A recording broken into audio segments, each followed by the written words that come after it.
Guys, iturahan natin ng wisin. Haluan natin ng simento para hindi talaga magtagos yung tubig.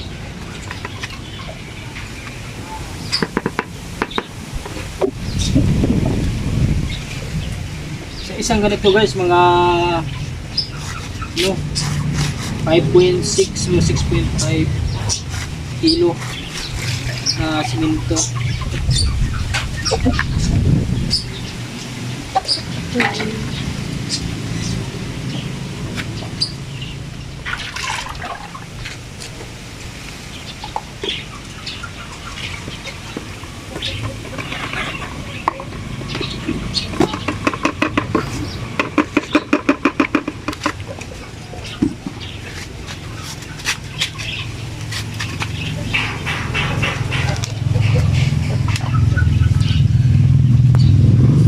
Haluin natin ng maayos guys.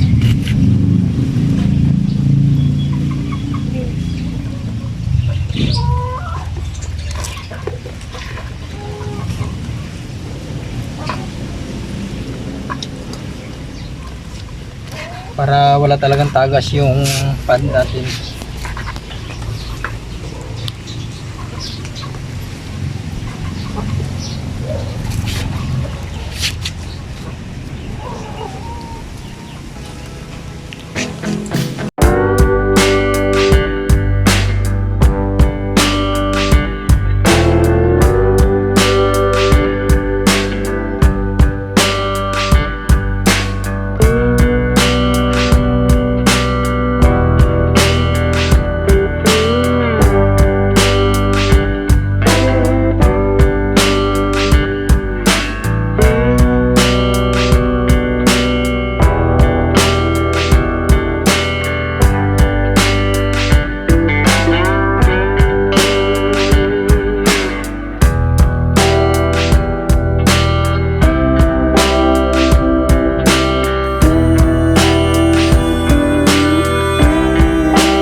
Yan guys, tapos na yung pan natin.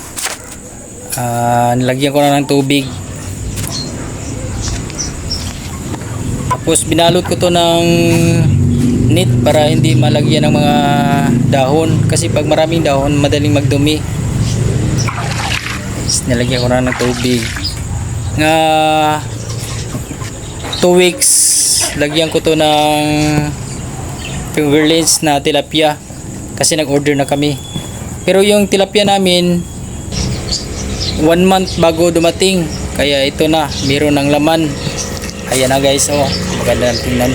Yung tubig maganda tingnan kasi hindi na siya talagang clear na puting-puti. Ayan guys, pinapakain ko na sila. Mga 1,000 pieces to guys, pero yung iba pagdating may namatay kasi malayo pa yung pinanggalingan ng mga fingerlings na tilapia.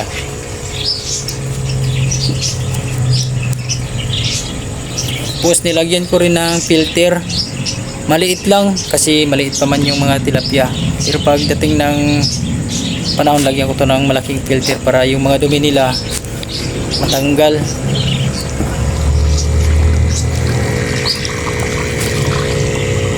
Tapos nilagyan ko rin ng azula. Paglaki nila kakainin din nila to.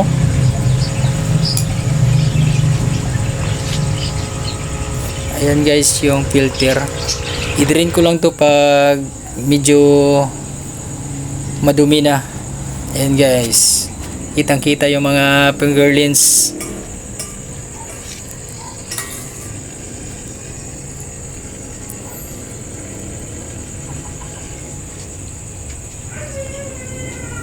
Nilagyan ko ng brace yung glass, yung mga makapal, mga para talagang hindi siya biyak.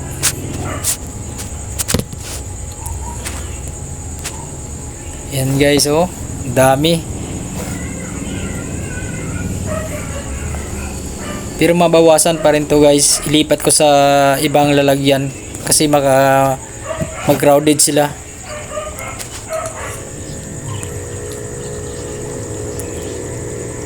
Yan guys, oh, ang ganda tingnan.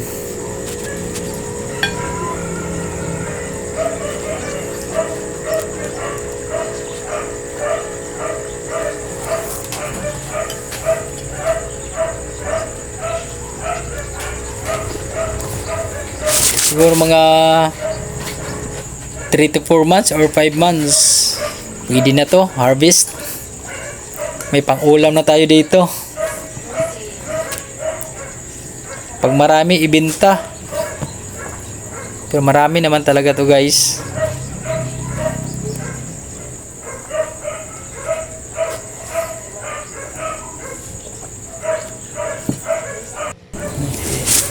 Guys, hanggang dito na lang. Panoorin nyo lang sa sunod ko pang mga video. Salamat.